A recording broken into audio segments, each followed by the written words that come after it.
Hello friends, so today we're going to discuss the problem C from latest Codeforces round 665, problem name Mayor array. So you're given an array a1 till an in which where all ai's are integers greater than 0. Okay. Now in one operation what you can do, you can choose two different indices I and j, and then if the GCD of the numbers of this element ith and jth element, if you do a GCD and it is equal to the minimum element of the whole array, then you can swap these two elements. Okay, you will understand more with this logic in when we do implementation of this question or when we solve some test cases in which you have to choose two indices. You can swap them easily if the minimum or if the GCD of both indices element is the minimum element of the whole array. You can swap them. So what you want to make a non-decreasing using the operations any number of time, possibly 0. Determine if you can do this. So you are given an array, you have to make this non-decreasing by doing some swapping if you want, such that you can only swap those elements in which the GCD of I and j is the minimum element of the whole array. Okay. So the first thing which comes to my mind is first actually always find out the minimum element, because we want to see that the minimum element is the smallest element of the whole array. And then the next thing struck to my mind is, if that's the minimum element and I do a GCD of that minimum element with any other element, and if we want the same element, then if we do the GCD of that minimum element, because that's the smallest element now, if we do the minimum element, take the GCD of the minimum element and then do it with any other number, and the GCD turns out to be the smallest element, then the small element is a factor of the larger element. And then what you can do here is, I'll take it on to the implementation to make it more clear. Let's assume that, take this example, which is 4 3 6 6 2 9 6 6 2 9. First find out the minimum among the whole array, and the minimum is 2. Now find out or take the GCD of every number with this number, and check that if we take the GCD of this smallest number with this number, then if the GCD turns out to be the smaller number, then we will mark this place with a negative -1 and we will take out this number somewhere else. Okay, so let's start doing this. What we'll do, we will do a GCD of 2 and 4. It turns out to be 2.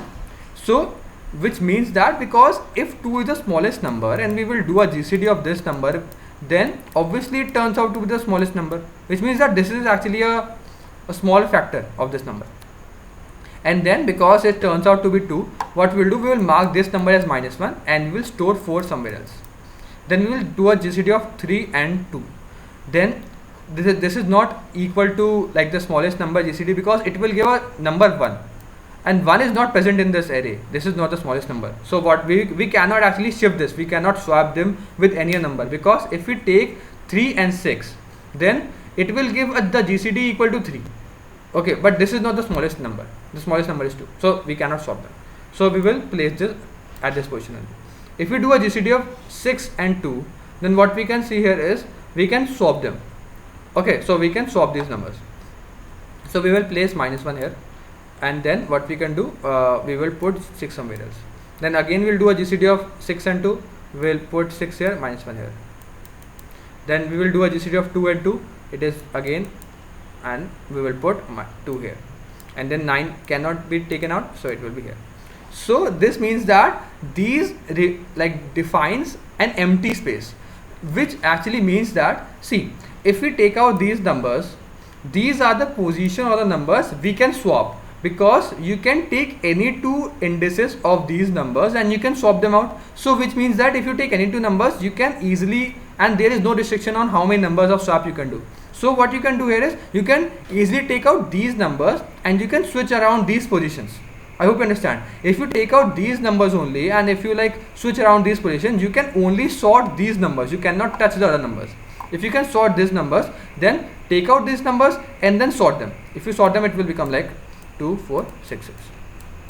Now if you have sorted them, now again try to place them in the whole back array. Whenever you find a -1, place this number, which is the smallest number. So let's start. Whenever you find a -1, iterate from left to right. Take out after sorting, take out the first number, which is 2. Okay, then this is filled, so okay, it's fine, 3. Then you find another -1, so take out the next number, which is 4. another empty number 6, then 6, and then it is filled, so 9.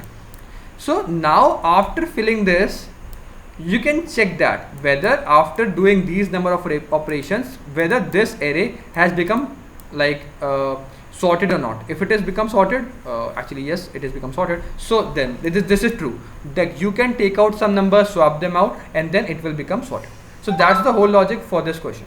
Let's move on to the code part. So I have made the whole implementation clear. So let's see. First, take out the smallest element from this whole array, then make a vector v, do a GCD of ai and the minimum. If it turns out to be the minimum number, push this number in the vector and mark it as -1 in this original array.